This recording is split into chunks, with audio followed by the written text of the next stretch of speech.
Hello guys, this is Richard with TV and welcome back to my channel. Before started devotion guys, I would like to shout out the Father channel and napunta rito at nag-join sa devotion. Shout out and God bless to Heaven's Hope or SSC TV of Korea, Bonnie Vlog, Yans TV, Libertol, Michael Apurita, Ken Mondero, Yoba Coteco, Bon Anthony Balmoria, Bill Lawrence Chonko, Friends Sendog, Leanne Cedric Bersaga, Rachel Claire, Orias, Austin Godilast, Francis Lyco, and Miss Divine. Shoutout na rin sa mga hindi nakisabay na manood sa devotional but still napunta pa rin dito para manood at makinig sa devotional. God bless us all guys.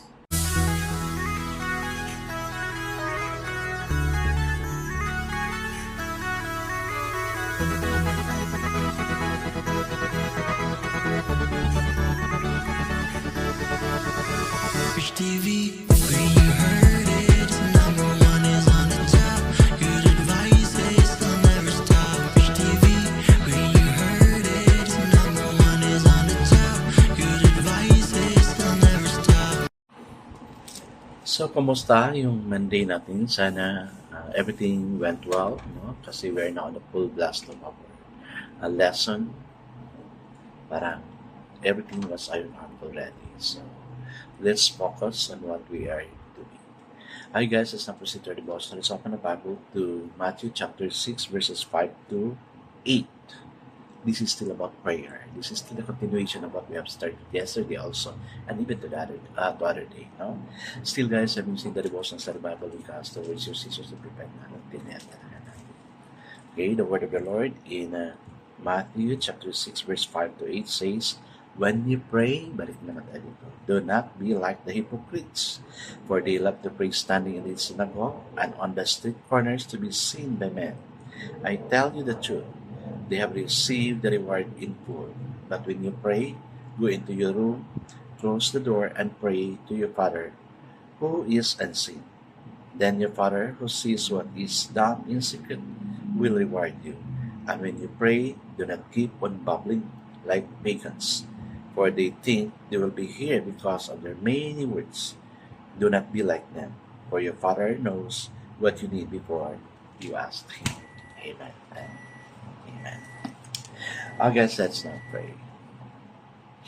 Father God, we thank you again for the reminder again that we don't need to pray in front of many people, but you suggested us to go to our room and be quiet and pray there in our room together with you, because prayer to God is a communication to you, talking to you.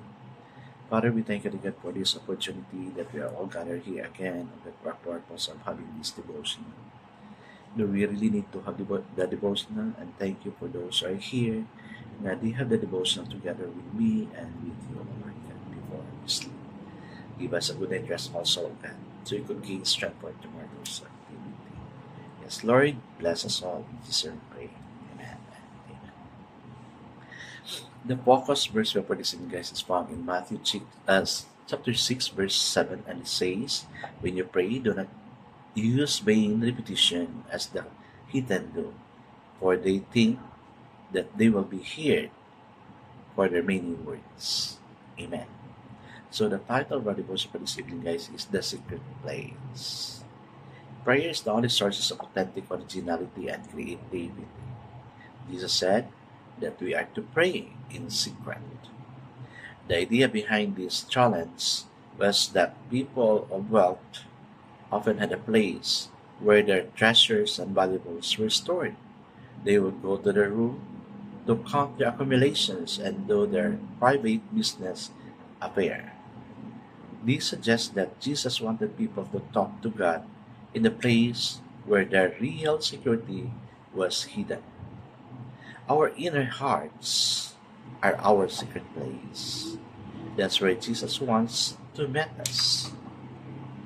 He was not talking about a place, but quality. The room, of which his books is more than a location. It is a dwelling place of real, personal, self-purpose plans and perspective. The Lord wants to communicate with us there about who we are and where we are going. The reason many prayers are empty and ineffective is that They seldom come from the secret place. We fear opening the door of that inner citadel to God or even to ourselves. Today can be different. We can invite the Lord into the secret place where our real decision about life and values are made. Start now. Amen and amen. Ay guys, na sabi ko na to kagabi, yung pinaka-proper na way talaga to pray is in our room, then shut down, no? Ako, kasi dalawa lang kami ng pamangkin ko sa room ko, so nakikita niya kung ano yung ginagawa ko.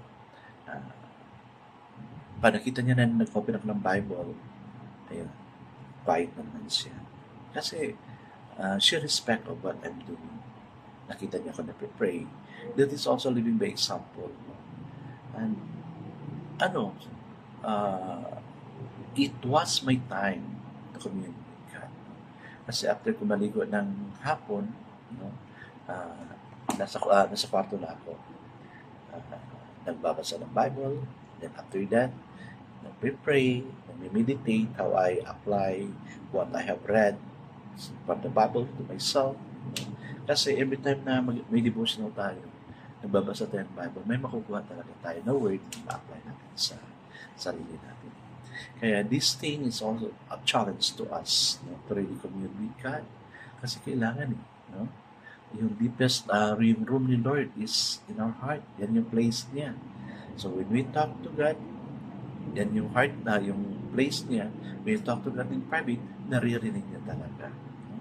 Hindi tayo dapat mag-wish lang kasi wish is just may desire ka pero hindi mo pinipray. But God wants us to really pray for that. Though, alam niya na kung ano yung mga pangailangan natin. No? But we still need to pray. Kaya, the title is A Secret Place. It must be, si Lord lang at ikaw ang nakakaalam. Ako, I'm doing that.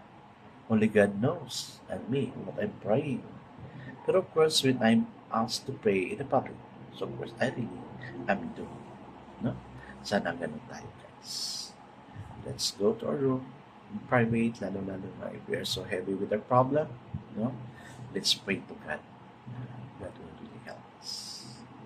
I guess let's not pray.